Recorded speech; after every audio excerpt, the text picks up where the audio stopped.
What's up everyone, my name's Robbie, this is Robbie in Manila, and today we're going to try to figure out the best total stock market ETF. Alright, so maybe the first thing you're asking yourself is, what is up with the new background? And exciting news, I am actually back in the United States. First time in 2 years, made the crazy trip from the Philippines over here. Tons of new regulations. It's crazy flying right now, especially internationally, but made it, no problems, and very happy to report that I'll be here for about a month and a half. So new background for, maybe a month or two. So at the end of 2020, I made a video about the best S&P 500 ETFs. Now you may have watched that video, you may have not, but I will put a link in the description below if you want to check that out. However, when it comes to figuring out the best ETFs that track like an index, it's kind of hard to do. Because honestly, a lot of the ETFs that track an underlying index, like broad stock market in general, they're going to be very similar, and so figuring out the differences, and really it's almost like splitting hairs. So what I like to do is first run it through my ETF checklist, take a look at all the things I have in there, and then from there, I have this kind of sub checklist that I use to figure out how the index tracking ETFs are doing by comparing them to each other and how they are basically via taxability wise. And so I'm going to go ahead, get the computer out, dive into there, throw the ETF checklist up, and we're going to do that after the intro.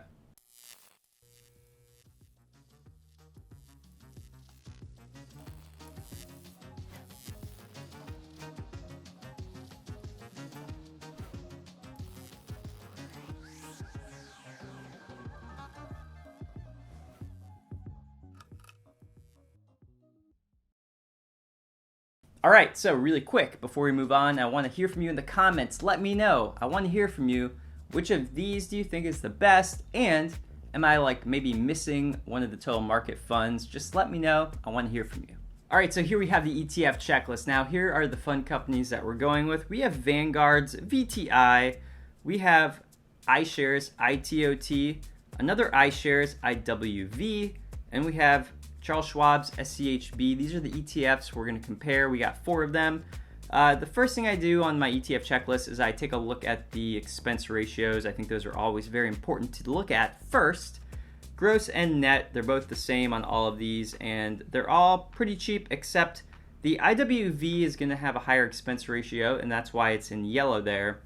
Is it high? Well, I think when it comes to these market tracking ETFs, that it is high. I wouldn't want to pay that much unless it's like a very specific type of ETF that's getting something that's not just tracking a market. So to me, I don't really like that. So IWV is already going to get kind of a bit of a, let's say, a strike against it, let's say. But let's keep going and let's take a look. The assets, 1.3 trillion, 40.1 billion, over almost 12 billion and 21 billion. They all have significant amount of assets. Totally fine with how much money are in these funds. I'm not concerned about that. The volume of them, they're all good. IWV is actually pretty low, and it's a higher expense ratio, so interesting, but not too low. I'm not saying IWV is too low, it's just lower. We have NAV here, the net asset value, so does it trade at a premium or a discount? The first two here are totally fine. IWV actually is trading at a discount while SCHB is trading at a premium. You're paying a bit more money for SCHB than what is inside or what the ETF actually has in assets. So I don't love that, but it's not that bad. It's not that much more. So I'm not too concerned about it. Just a slight amount, it gets a little bit of a reduction because of that. But let's keep moving on. The bid asks, they're all pretty good, so I don't see any problems there. The tracking error are all pretty good, so they're all around 2. Nothing crazy going on there. The percentile rank based on Morningstar, the 20th percentile, 20th best funds in this category, 17th best, 26th, and 20th, so they're all good. They're all ranked around that 20 percentile. Morningstar stars for each. What's good, I like to usually, if I can, have a 4 or 5 star fund. Just depends though. Underlying index, so they all have a slightly different underlying index, even though they're all tracking the total stock market. And this is why you're going to get some differences in the returns, which we'll see in a second. So this is the CRSP US total stock market for VTI. For ITOT, you have the S&P 500 total stock market. For IWV, you have the Russell 3000. And then for SCHB, you have the Dow Jones US broad stock market. So all kind of a little bit different in the indexes they're using. However, all the indexes are total market indexes. Next, we have just things like the volatility, beta. It's all pretty much the same because these things all track the US stock market, the broad market. So you're not going to have huge differences in these things. But, it is kind of nice to just know the volatility is 1.05, slightly more volatile than the S&P 500, which would be a beta of 1. So 1.05, a little bit more volatility. Not a lot, very small amount more. The capture ratios, I just have these on here. Honestly, they're not very important because we're really just comparing these funds to each other. They're all pretty much the same. And then you have a distribution yield of 1.35, 1.34 for ITOT, 1.34 for IWV, a SCHB 1.35. So just like 1 basis point different in the yields, not a huge difference there. So, okay. We're looking at these and we're like, we have these very, very, very similar funds, of course. IWV is the only one that has something like a big strike against it. So basically the expense ratio. Besides that, the other three, VTI, ITOT, and SCHB, look really, really similar. How do we figure out which one is the best? Like, there's got to be a way to figure this out. Do we just look at the return? Well, that's what I'm going to show you on this next slide. So this is my kind of sub checklist that I use to compare different ETFs that track the same index. So this is a way to compare them to each other.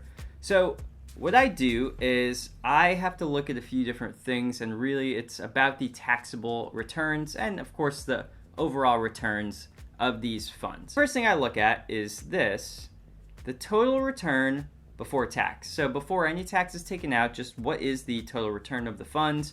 Now, they all have a bit of a different index, as you remember. So one index might do a little bit better than the other. It doesn't always mean that one of these is going to always do better than the other. That's one of the problems. If you just say, hey, this one outperformed over the past 3 years, 5 years, 10 years, but if they have a different index and that index just did better for whatever reason, well, does that really tell us that that's a better fund, right?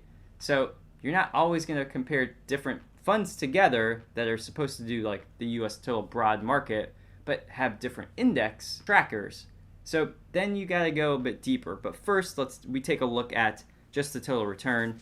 So this has the most total return at 44.42%, just slightly more than all the other ones.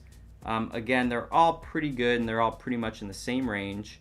So next thing I have marked here is after-tax pre-liquidation 1 year. But what this is basically saying is after distributions come off of a fund, so let's say this fund like we saw before yields a little over 1%, well, you have to pay taxes on that 1%. So that is what this is showing you. What is the after-tax on yield going to be? And so we can see here that, again, VTI has the best, 43.91, and it retains essentially 98.85% after the tax on the yield comes off, okay? So that's what we're trying to figure out. So this one is doing the best taxability-wise. So if this is in a taxable account, in a brokerage account that's not an IRA, then that's when this is important to me. Just one of these ways that we figure out which is the best. Now, if it's not inside an IRA, then this taxable part doesn't really matter as much. But to kind of define a winner here, I'm going to have to just use taxes because, these three, VTI, ITOT, SCHB, are all very similar. IWV is the one that has the higher expense ratio. So when we're comparing those other three, we got, in my opinion, you just go towards a taxability to figure out which one's actually going to be the best. Next, we have after-tax post-liquidate. So if you took all of the money out of this after the first year, how much did you retain? 59.77 was your return, and that was not the highest. The highest was IWV, 59.87, okay? So moving on, we have the 5-year return. So now we're going to go a little further off. So VTI again wins. So interesting. VTI is looking pretty good right here. Is it going to pull it out? Let's see. Let's see. I'm not going to give it up yet, but let's take a look. All of these did good, of course. The next best was actually SCHB, just slightly behind VTI. So next up we have the 5-year after taxes on distributions, like the one before. We did the 1 year, now we're doing 5. So the return here, 17.25%, 96.37% retention after paying taxes on distribution. So what's the best here? 96.37, 96.47, 96.60, 96.47. So the one that did best here is actually IWV. So it's interesting. IWV is actually doing well tax-wise, but it's not doing well before taxes, essentially. And there's also that higher expense ratio that it's paying, that's charging you. What would be your return after 5 years if you had liquidated all of your account, as in just sold everything? And this is essentially, by the way, these are just assuming you're in the highest tax bracket. That's how they calculate these things. So to try to make it apples to apples, just what would the highest tax bracket person end up having to pay, or having to be able to have earned in a percent basis after all their money had come out of this thing and it was liquidated. So 15.25 here, and 85.20 was how much was retained after paying all of the taxes and basically selling this account. That was the highest by far, actually. 85.2% did a lot better than the other one. So guess what? VTI is the winner. So thanks everyone so much for watching. I hope this helped. I hope it helps you figure out which of these, tons of different total market ETFs that you might want to go with. In my opinion, after doing this analysis, I'm going VTI. So, by the way, if you like this video, please hit the like button, subscribe if you want to see future content kind of like this, and by the way, got another video. It's coming up on the end screen. You should probably click that right now.